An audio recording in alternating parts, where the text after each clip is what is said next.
제가 영어로도 한번 읽겠습니다. 오늘 본문. Peter, an apostle of Jesus Christ, to those who are elect exiles of the dispersion in Pontus, Galatia, Cappadocia, Asia, and Bithynia, according to the foreknowledge of God the Father, in the sanctification of the Spirit, for obedience to Jesus Christ, and for sprinkling with His blood, may grace and peace be multiplied to you. 아멘. 우리가 이렇게 한영으로 이제 성경을 보면은 그 두 번역을 통하여 우리가 좀 더 온전하게 그 의미를 이해할 수 있는 것을 여러분들과 함께 이전에도 제가 나눠 보았는데요. 여기서도 그런 것 같습니다. 오늘 이 그 두 구절의 짧은 구절들이긴 하지만 이 두 구절의 말씀들을 가지고 한번 우리 하나님께서 저희들에게 베풀어 주시는 특별한 은혜가 무엇인지를 깨달아 보기로 하겠습니다. 오늘부터 시작해서 그래서 이제 다음 여러 그 주일 동안 이 베드로 전서를 함께 살펴보기로 하겠는데요. 이 베드로 전서를 가지고서 하나님께서 그의 백성들에게 주시는 독특한 그 위로와 평안의 비결이 무엇인지를 그렇게 다뤄보기로 하겠습니다. 그 시간들을 통하여 오늘부터 시작해서 또 매주마다의 이 말씀들을 통하여 여러분들께서 참된 하나님의 위로를 받으시기 바랍니다. 자, 베드로전서는요, 제가 이제 소개를 한다면은 아주 심한 고난 가운데 있었던 초대교회 성도들을 대상으로 쓰여진 사도 베드로의 서신입니다. 이 서신의 내용을 통해 베드로는 그 성도들을 위로하고 격려하며 그들이 신앙의 삶을 지속적으로 잘 지켜나가는 것을 뜻하고 있다고 성경 주석들은 모두 동의하고 있습니다. 그래서 우리가 베드로 전서를 처음부터 끝까지 읽을 때 이 배경을 염두에 두고 이해를 하는 것이 중요한데 그 이유는 이 서신에서 신학적으로 어려운 교리들과 이론들이 발견되기 때문이라는 거예요. 어려움에 놓여 있는 성도들이 위로를 받아야 되는데 그 위로하는 내용들이 아주 어려운 가르침들, 어려운 복음의 이론들로 그렇게 엮어져 있다는 것을 갖다가 여러분들께서는 그 염두에 두시고 이 말씀을 대하시라는 거예요. 대개 사람들은 성경을 읽다가 조금 이해하기 힘든 가르침이나 받아들이기 어려운 이론들이 나오게 되면 이런 질문들을, 이런 생각들을 갖게 돼요. 왜 이런 내용이 적혀져 있지? 나와 이렇게 어려운 가르침들이, 힘든 이론들이 무슨 상관이 있기에 이것이 나에게 참으로 필요한 것인가? 그렇게 하면서 그 내용을 주신 하나님의 의도를 의심하게 돼요. 그러다가 결국에는 이런 그 종류의 가르침을 향해 마음의 문을 닫는 경우가 흔히 생기는데요. 여러분들께는 오늘 이 시간에 그러지 마시라는 부탁을 드리고 싶습니다. 성경을 읽으시다가 아니면 제가 설교를 하다가 좀 이해가 하기 힘든 받아들이기 어려운 그러한 말씀이 전달될 때에 여러분들 기도하시면서 마음의 문을 여시고 이해하시려고, 그리고 나중에 가서 또 집에 가서 복습하시면서 예전에 학교에서 열심히 공부하신 것 같이 그렇게 이 하나님의 말씀을 고려해 보면서 하나님의 은혜를 또 누리시기 바라요. 사실 제가 잘못을 해서, 제가 부족해서 여러분들에게 잘 설명을 못해서 또 여러분들을 따분하게 만들 수도 있습니다. 그러나 뭐 인간의 능력이 이거밖에 안 되는데 어떻게 하겠어요? 하나님의 은혜를 붙잡고 의지하면서 여러분들에게 최선을 다해서 이 내용을 전달하기로 그렇게 해보겠습니다. 그래서 여러분들은 좀 힘들다고 그래서 듣기가 좀 어렵다고 그래서 거기서 마음의 문을 닫든지 기법을 백기를 들든지 그러지 마시라는 거예요. 성경은 어린 아이들도 이해하기 쉬운 내용의 그러한 선한 말씀을 담고 있을 뿐만 아니라 어른 학자들, 나이 든 학자들, 학자들이 한평생 열심히 공부해도 온전하게 이해하기 어려운 내용도 담고 있으면서 그 넓고 깊은 범위의 내용을 가지고 하나님의 참된 뜻과 인간의 그 존재의 참된 목적을 우리에게 잘 알려주고 있기 때문에 그러지 마시라는 거예요. 성경의 모든 내용은 하나님의 감동으로 된 것으로 교훈과 책망과 바르게 함과 의로 교육하기에 유익하다고 디모데후서는 말씀해 주고 있습니다. 그 뜻은 성경의 쉬운 내용과 어려운 내용 전부 다 우리에게 아주 필요하다는 거예요. 그러니까 이제 쉬운 이야기 할 때 어떤 경우는 너무 쉽기 때문에 관심을 안 갖는 그러한 경우도 있겠지만, 또 어떤 경우는 너무 어려운 그러한 받아들이기 힘든, 어려서부터 배우고 사회에서 가르치고 있는 그러한 가르침과 다르기 때문에 또 우리가 관심을 안 갖는 경우들이 있을 수 있는데, 그러지 마시라는 거예요. 쉬운 내용, 어려운 내용 전부 다 우리 모두에게 절실히 필요한 것이기 때문에 하나님께서 성경에 기록하고 그 내용들 담아 놓으셨다는 것을 여러분들 믿음으로 믿으시고 붙잡으셔야 돼요. 그러면은 여러분들에게 하나님께서 크게 축복하실 거예요. 그 언더스탠딩을 주시고, 그 언더스탠딩을 통해서 지혜를 더해 주시고, 그 지혜를 통하여 여러분들은 온전한 결정을 짓게 되고 삶의 올바른 방향을 잡게 된다는 것을 기억하시기 바랍니다.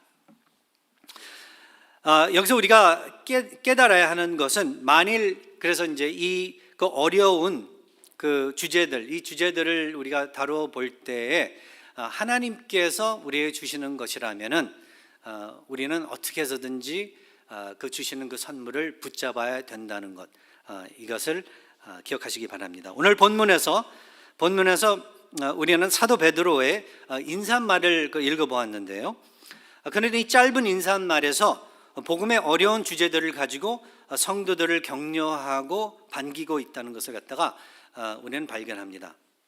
그래서 이제 만일 그 주제들이 그 당시 성도들을 제대로 격려했다면은 우리들도 그 주제들을 통해 그 2000년 후에 우리가 이 현대에 살고 있겠지만 같은 종류의 사실 고난과 고통과 어려움들이기 때문에, 만일 이 성경에서 이 인사말을 통하여 사도 베드로가 그 초대교회 교인들을 위로하고 있다면, 그들의 어려움 가운데서 그들을 위로하고 있다면, 우리들도 오늘 고난을 당하고 어려움을 당하고 힘들고 아픔 가운데 있는 우리를 얼마든지 제대로 격려할 수 있다는 것을 여러분들 믿으시기 바랍니다.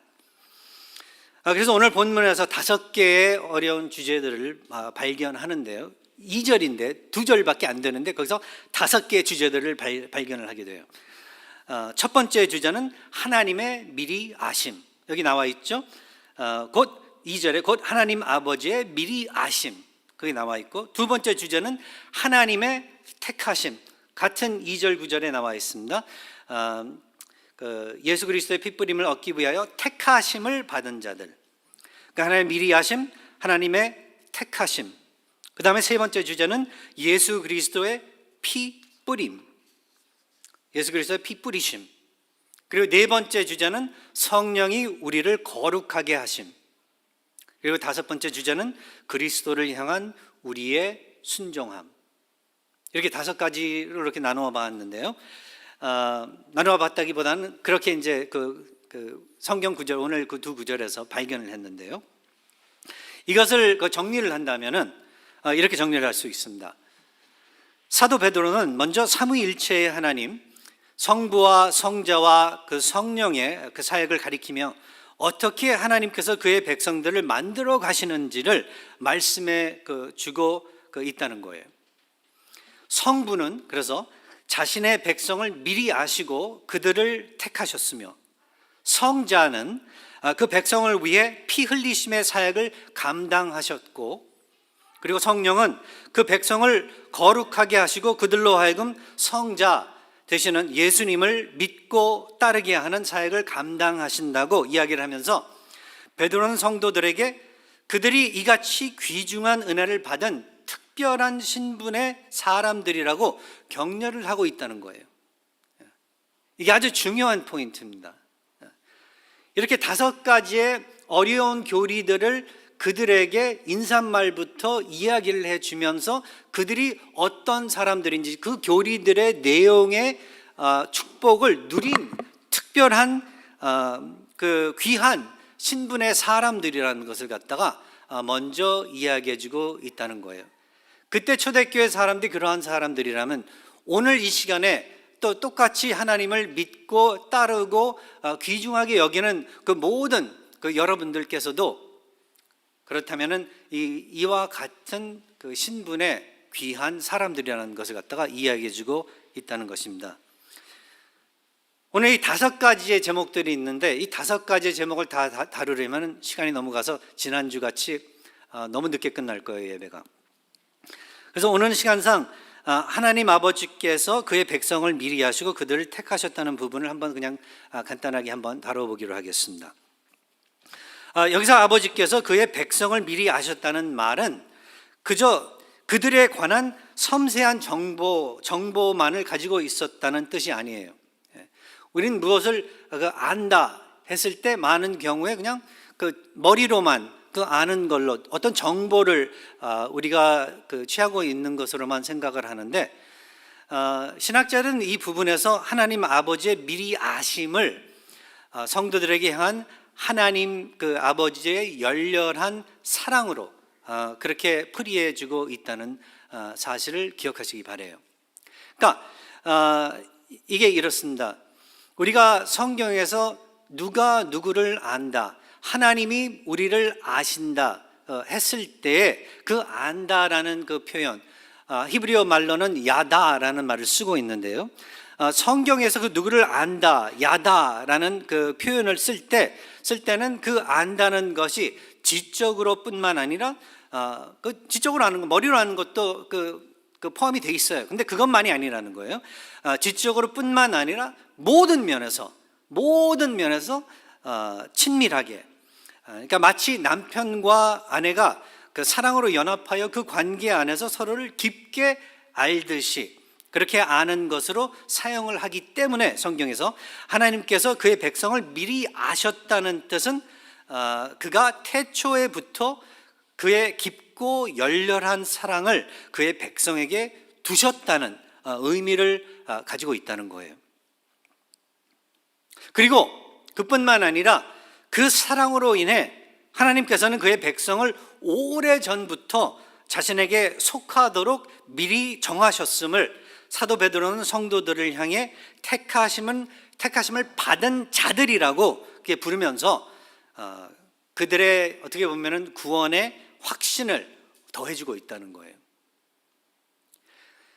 이 세상 살다가 보면은 뭐 기쁜 일들도 있지만 슬픈 일들이 더 많은 것 같아요. 쉬운 날들도 있고 아주 즐거운 날들도 있는가 하면은 또 어렵고 눈물 흘리는 날들도 굉장히 많지 않나 그렇게 생각이 됩니다. 남녀노소 할 것 없이 그 누구나 다 겪는 그러한 삶의 어떤 짊어지는 멍해가 아닌가 그렇게 생각이 되는데요. 그러한 가운데에서 우리가 정말 붙잡을 수 있는 흔들리지 않는 그 무엇이 있냐 만일 그러한 질문을 한다면은 성경에서는 그 붙잡을 수 있는 그 주인공이 바로 하나님이라고 예수 그리스도이시라고 그렇게 이야기를 하고 있다는 거죠. 그리고 그 하나님께서 은혜로 베풀어 주시는 이 영생, 그 구원을 통해서 우리는 힘들 때, 어려울 때, 핍박을 받을 때, 고난을 겪을 때 우리는 그 진리를, 그 진실을 우리가 붙잡으면서 그러한 것들을 극복할 수 있고 되려 어려우면 어려울수록 힘들면 힘들수록 더 아름답게 정결하게 그렇게 우리가 될 수 있다는 것을 성경을 통해서 우리에게 우리 하나님께서도 알려주시고 있는 것입니다. 하나님께서는 우리를 그토록 사랑하시기에 그래서 우리를 오래전부터 자신의 사람들로 미리 작정해 놓으셨다는 바로 그것을 말해주고 있는 거예요. 사도 베드로가 그래서 그때 초대교회 교인들을 향하여 그들이 그 믿는 그 믿음 때문에 고난을 겪고 어려움을 당하고 있을 때 그들에게 향해서 흔들리지 말라고, 어려워하지 말라고 격려를 하는데, 그 격려하는 내용이 하나님께서 당신들을 벌써 오래전부터 미리 아시고 사랑하시고 그렇게 귀하게 여기시면서 찍어 놓으셨다고 그렇게 이야기하면서, 당신들은 정말 귀중한 사람이다, 특별한 사람이다, 절대로 우리 하나님께서 당신들을 렛고하지 않으실 것이다, 그렇게 말씀을 하시는 거예요. 하나님의 관심과 준비와 성의가 다 우리를 향해 태초에부터 작동하고 있었고, 그로 인해 지금 우리는 새롭고 아름다운 삶을 살고 있다는 바로 그 뜻을 전달해 주고 있다는 거예요. 그리고 성경은 바로 이 진실을 수차례 우리에게 이야기해 주고 있다는 거예요. 데살로니가전서 1장 4절에서 5절의 말씀을 보면은요, 여기 이렇게 적고 있습니다. 하나님의 사랑하심을 받은 형제들아, 너희를 택하심을 아노라. 이는 우리 복음이 너에게 말로만 이른 것이 아니라 또한 능력과 성령과 큰 확신으로 된 것입니다. 여기서 이렇게 이야기하고 있죠. 하나님이 택하시는 것, 택하셔가지고 구원을 이루게 하시는 것, 이게 여러 군데 이게 성경에 기록되어 있기 때문에 우리가 부인할 수 없는 아주 귀한 진리라는 거예요. 근데 이 진리를 받아들이기 힘든 그 이유는 왜 그런가 하면은, 우리는 어려서부터 자라서 이렇게 배우기를 그 무엇인가를 좋은 것을 받기 위해서는 반드시 우리가 우리의 시간도 내야 되고 물질도 써야 되고 노력도 집어넣어야 되면서 우리가 희생을 해야지만 얻을 수 있다라는 그러한 개념으로서 우리가 자라왔기 때문에 이게 어려운 교리가 될 수밖에 없다는 거예요. 그리고 또 열심히 일해가지고 그 일한 대가를 받는 게 틀린 게 아니고 나쁜 게 아니거든요. 그건 아주 좋은 거예요. 선한 거예요. 그런데 이 구원에 대해서는, 인간의 구원에 대해서는 우리 하나님께서 선물로 주셔야지만 이게 이루어지는 것이지, 인간의 능력으로서는 할 수 없는 그 이유가 왜 그런가 하면은, 성경에서 또 설명해 주기를 우리가 전적으로 타락을 했기 때문에, 죄인이기 때문에, 그 누구도 죄인이 아닌 사람이 없기 때문에, 조그만 부분에서 죄를 지었어도 완전한 죄인이기 때문에 그렇다고 이야기를 해주면서, 죄인은 그렇다면 영적으로 죽어 있기 때문에 죽은 사람이 자기를 위해서 아무것도 할 수 없듯이, 영적으로 죽어 있는 우리들을 스스로 구원할 수 없다는 것을 알려주면서, 그러하기 때문에 우리 하나님께서 손수 나서서 우리를 구원해 주셨다는 것을 갖다가 알려주고 있다는 거예요. 그러니까 하나님께서 택해 주셔야만 되는 거예요. 우리가 하나님을 택할 수가 없기 때문에, 인간의 능력으로서는 이게 불가능해요. 가능하다고 생각을 하는 사람들도 있기는 하지만, 그러나 결국 가서는 이게 안 되는 거예요. 제가 많은 사람들을 만나봐요. 그런 사람들, 하나님을 믿고 싶은데 내가 많이 노력을 해가지고 믿으려고 하는데 믿어지지가 않는다고 그렇게 한탄을 하는 사람들을 많이 만나봐요. 모르겠습니다. 그것에 대한 명확한 제가 답은 없는데요. 그런데 만일 죽는 그날까지 하나님을 믿지 않고 간다, 그렇게 죽게 된다면, 사망을 하게 된다면은, 그러면은 결국은 어떻게 우리가 설명을 할 수 있냐면은, 그 하나님의 택하심이 없었기 때문에 그렇게 갈 수밖에 없었다고 우리는 이야기를 할 수 있습니다. 하나님의 택하심이 계셨더라면은 그 구원이, 하나님의 그 구원의 이 은혜가 임했을 텐데, 이게 참 듣기 어렵고 하기 어려운 말이에요. 그냥 어떻게 하면 더 말하기 쉽냐면, 여러분들이 알아서 결정해서 하나님을 택하세요, 그러면 이게 쉬운 말인데, 그렇게 말할 수가 없어요. 왜냐하면 성경에서 그렇게 이야기를 하고 있지 않기 때문에, 하나님께서 여러분들을 택하시고 오래전서부터, 태초에서부터 여러분들을 사랑하시면서 그 사랑을 여러분들에게 두셨기 때문에, 그것으로 인하여 여러분들이 하나님을 그래서 받아들일 수 있게 됐다는 거지, 만약 여러분들의 입장에서 보기에 내가 하나님을 선택했다 해서 하나님을 믿었다, 그것이 확실하다면은 여러분의 선택 그조차도 하나님의 택하심 그 안에, 택하시는 그 엄브렐라 아래 있다는 것을 갖다가 이야기해주고 있습니다. 그러면 이것을 가지고 막 반대하는 사람들이 있어요. 아니, 인간의 의지와 인간의 초이스 이런 것들은 왜 다 무시하고 뭐 하나님께서만 혼자서만 하고 우리가 뭐 싫어도 하나님을 믿어야 되냐, 뭐 이런 식으로 이제 반대들을 하는데, 그래서 이제 이 교리가 힘든 교리라고 제가 말씀을 드리는 건데, 성경에서는 이렇게 해석을 해주고 있어요.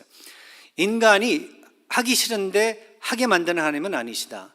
만일 그가 믿게 된다면은 그의 마음이 변화가 돼서 그 마음을 통하여, 그 마음을 가지고 자발적으로 하나님을 믿고 그 믿는 데에 대한 기쁨과 믿는 데에 대한 만족을 가지게 된다. 이게 참 이해하기 힘든 거죠. 어떻게 보면 돌고 돌고 도는 그런 얼기면 같이 그렇게 들릴 수 있지만, 많은 면에서 이제 그런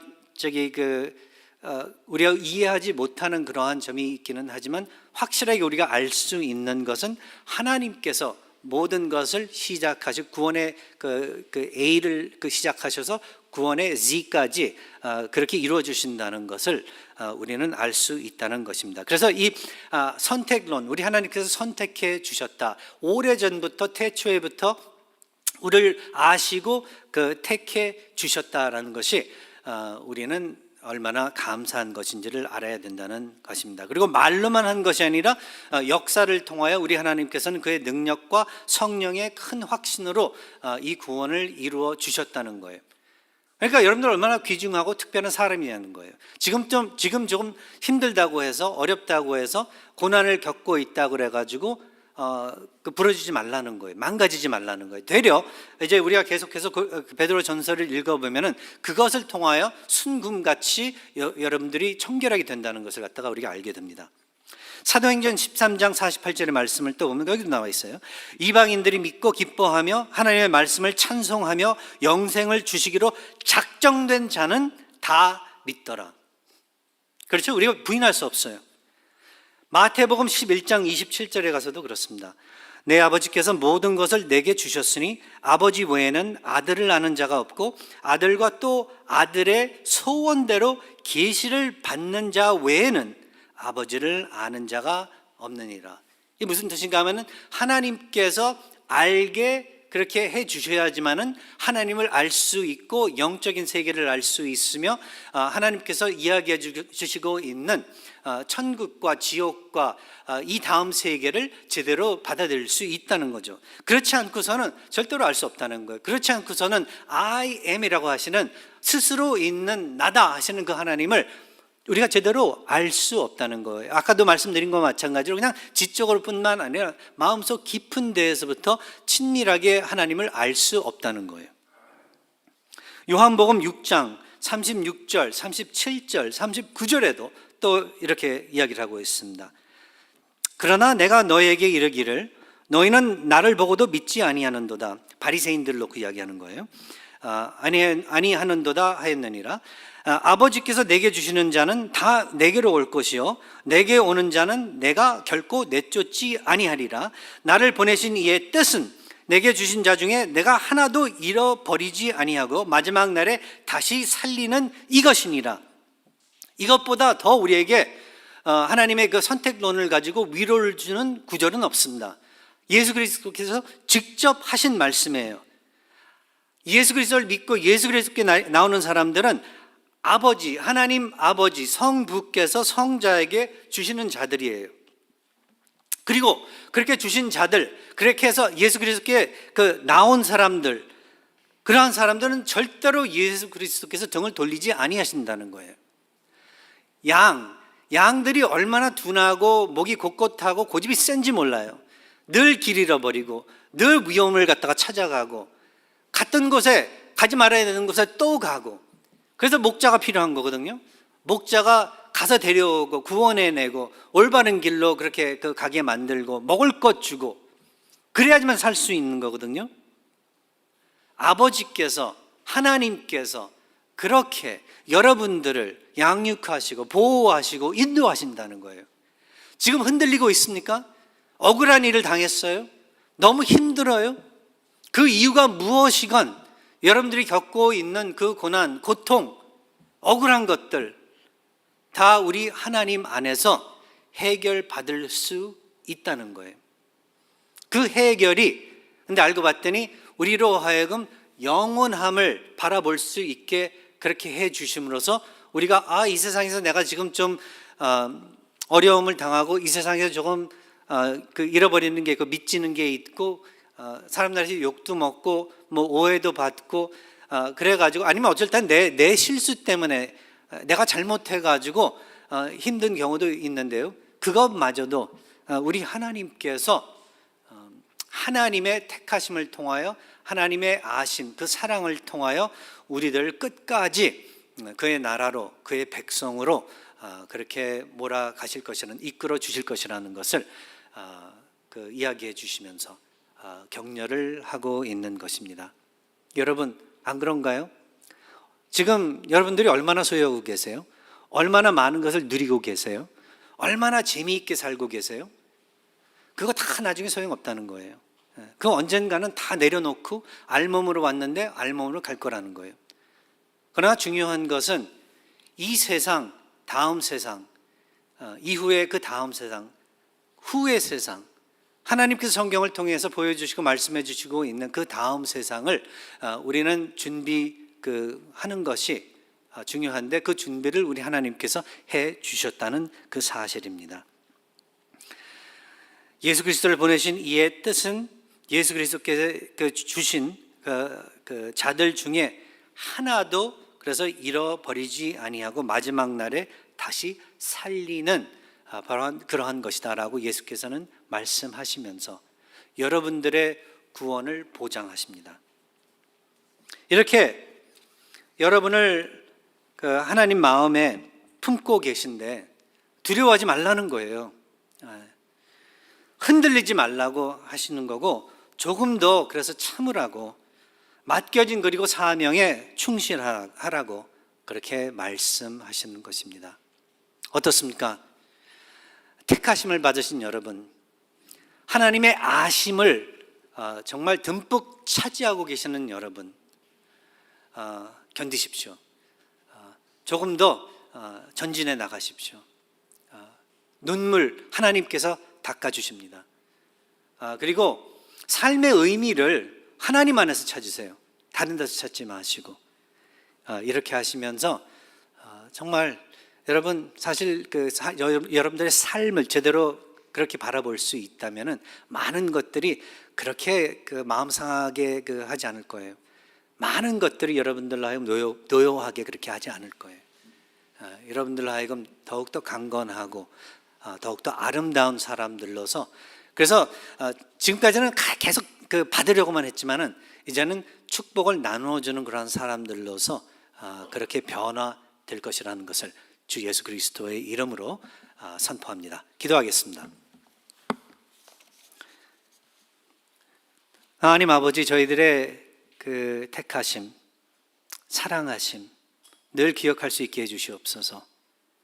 저희들의 이 새로운 신분, 아버지 안에서의 새로운 신분, 아들과 딸들로서 그리스도의 또 신부로서 저희 교회가 이렇게 설 수 있다는 것, 저희 하나하나가 서 있을 수 있다는 것을 귀중히 저희들이 간직할 수 있도록 아버지 축복해 주시옵소서.